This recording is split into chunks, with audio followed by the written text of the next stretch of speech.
Sebagai seorang yang beriman, kematian Bapak Yohanes mengajak kita, mengundang kita untuk sekali lagi membuka cara pandang kita, cara berpikir kita tentang arti dari sebuah kematian. Semua kita tidak akan pernah menghindar dari kematian. Kematian itu pasti. Hanya yang tidak pasti bahwa kapan dan bagaimana, itu yang tidak pasti. Ada yang mati dengan cara yang baik, ada mati yang dengan cara yang tidak baik. Kudewa maenga, kita semua pasti akan mati. Hanya caranya berbeda. Baik Bapak Ibu Saudara dan Saudari umat beriman yang terkasih, saya ingin membagi refleksi kita pada malam hari ini dalam bentuk sebuah kisah yang sekurang-kurangnya mengundang kita untuk melihat bagaimana atau arti dari sebuah kematian. Di sebuah kota hiduplah seorang raja yang sangat kaya. Raja itu memiliki banyak harta kekayaan, uang, emas, pelayan-pelayan, para pekerja. Dan bukan saja ia memiliki kekayaan itu, tetapi ia terkenal sebagai raja yang kaya karena memiliki banyak istri. Di benua Afrika ada beberapa suku, beberapa ketua suku yang dikenal sebagai raja mereka. Itu mereka dinobatkan sebagai raja kalau mereka punya banyak istri. Kalau mereka punya banyak ternak, maka mereka dinobatkan sebagai raja. Dan raja ini dia sangat kaya, memang kaya sekali. Dalam kegembiraan karena kekayaan yang banyak itu, tiba-tiba tanpa disadari, suatu hari raja ini jatuh sakit.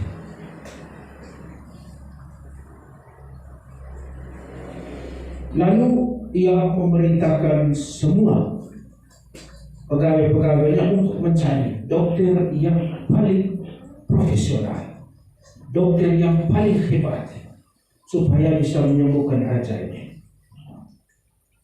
Dan banyak dokter yang sudah berusaha dengan sekemampuan yang ada, dengan profesionalitas yang ada untuk bisa menyembuhkan raja ini.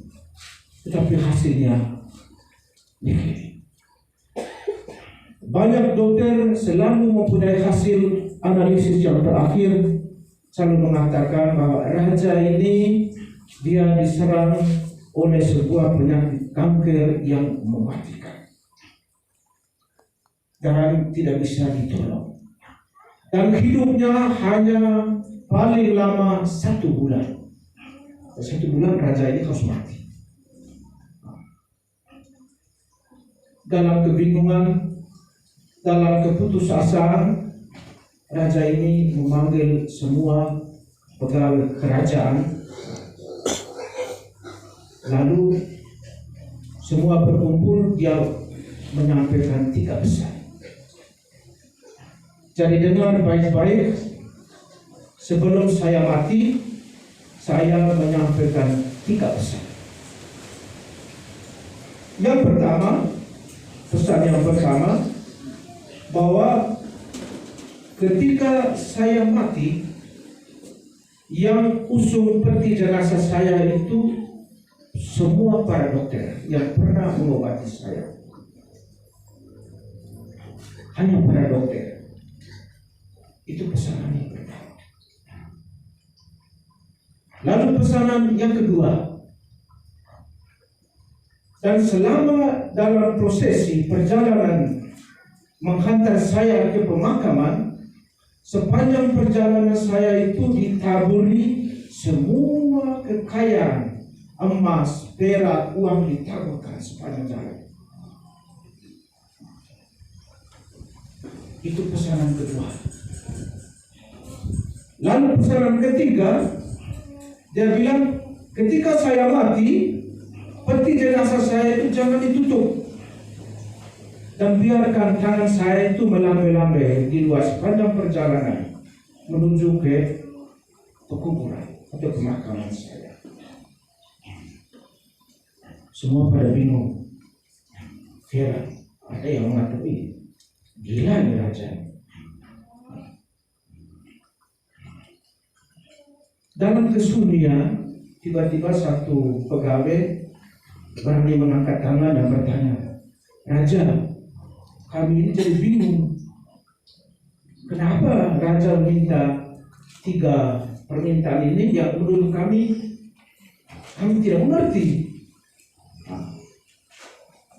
Lalu raja itu menjawab, "Yang pertama, saya minta supaya yang mengusung atau membawa peti jenazah saya itu adalah para dokter. Dengan itu saya mau mengatakan kepada seluruh kalian dan juga kepada dunia bahwa berhadapan dengan kematian, dokter apapun, sehebat apapun, seprofesionalitas apapun tidak akan pernah menghalangi kematian. Kematian akan lebih kuat daripada keahlian seorang dokter. Berhadapan dengan kematian, para dokter, para perawat sujud di depan kematian. Yang kedua, masih yang pertama itu jadi itu menjadi kenyataannya. Sebelum Bapak Yan menghembuskan nafas terakhir, saya bersama dengan kedua teman bruder Martin dan Mindo, kami sempat mengunjungi Bapak Yohanes di rumah sakit. Dalam situasi yang sangat kritis, dalam perjuangan melawan hidup dan mati, Bapak tua, Bapak Yohanes hanya bertahan dengan setabung gas. Para dokter sudah tidak bisa melakukan apa-apa. Para dokter sudah angkat tangan. Bapak tua bergulat menghadapi kematian dan kehidupan, yang bertahan hanya dengan setabung gas. Berhadapan dengan kematian, para dokter seprofesional seperti apapun tidak akan pernah mengalahkan kematian. Yang kedua, bahwa dalam perjalanan menuju ke pemakaman, seluruh kekayaan saya dihamburkan sepanjang perjalanan.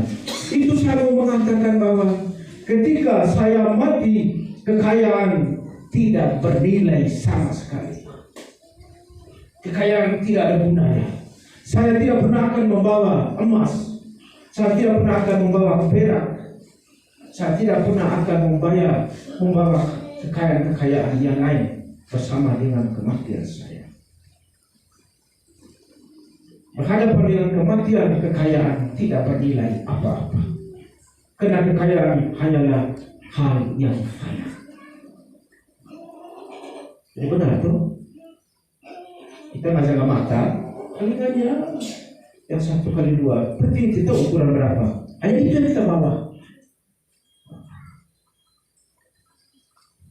Dan itu ketika kami melayat Bapak Yan, saya sempat, dan saya waktu itu saya lalu mengerti secara yang betul-betul Bapak Yan pergi dengan tanpa membawa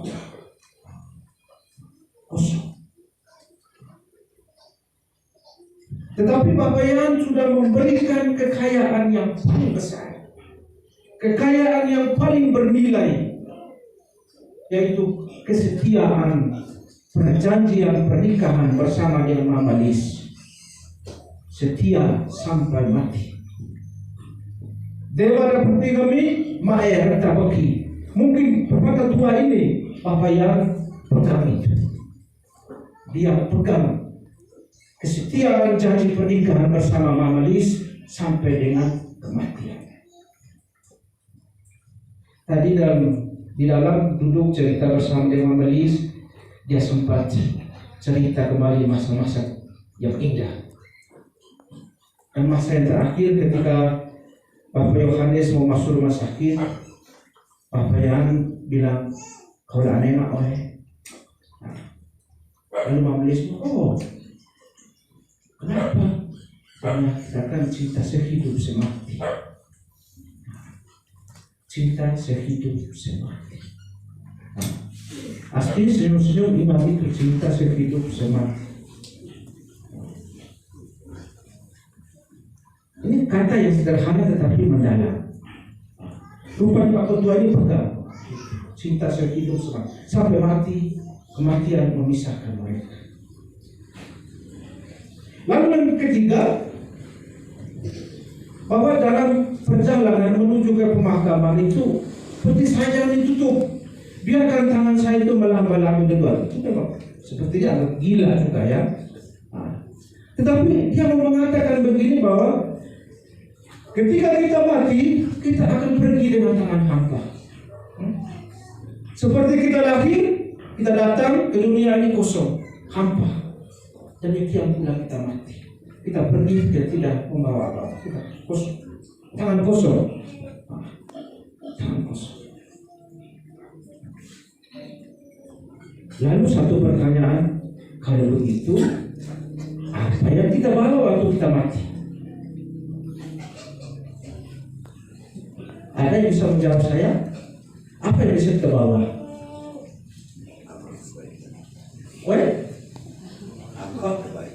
Amal dan kebaikan. Dan itu yang Bapak Yan sudah buat. Bapak Yan sudah menghidupi nilai-nilai Kristiani, nilai-nilai moral, baik di dalam keluarga maupun di dalam lingkungan masyarakat. Model rumah Bapak Yan bersama dengan tetangga, dengan masyarakat, itu menjadi hal yang paling penting. Ketika ia mati, kita bisa saksikan sendiri. Saya alami sendiri kemarin dulu ya. Ketika acara misa penguburan Bapak Yan, ada begitu banyak orang yang tahu. Dan itu kalau bukan tidak mungkin bahwa Bapak Yan sudah menaburkan benih kebaikan, benih kasih, benih cinta. Dan saat itu Bapak Yan sendiri panen. Bapak Yan sudah menghidupi nilai-nilai Kristiani di dalam keluarga melalui cintanya, melalui kasihnya kepada anak-anak. Karena itu ketika Bapak tua, Bapak Yan berbulan berhadapan dengan hidup dan mati, siapa yang ada? Anak-anak dan keluarga ada bersama di sampingnya. Karena mereka sadar bahwa Bapak Yan pernah mencintai mereka. Karena Bapak Yan pernah mengasihi mereka, maka saatnya mereka untuk mengasihi dan mencintai Bapak Yan. Baik Bapak Ibu, saudara-saudari yang terkasih, hari ini juga kita diperteguhkan oleh Sang Penginjil Markus. Barang siapa yang percaya kepadaku, walaupun dia sudah mati, dia tetap hidup. Injil sekali lagi meminta kita bahwa satu sikap yang teguh percaya akan kasih Tuhan. Itu menjadi jaminan untuk kita untuk hidup di hari sesudah kematian. Tidak ada yang lain, hanya percaya. Kalau kita percaya kepada Kristus yang mati dan bangkit, kita percaya akan kehidupan sesudah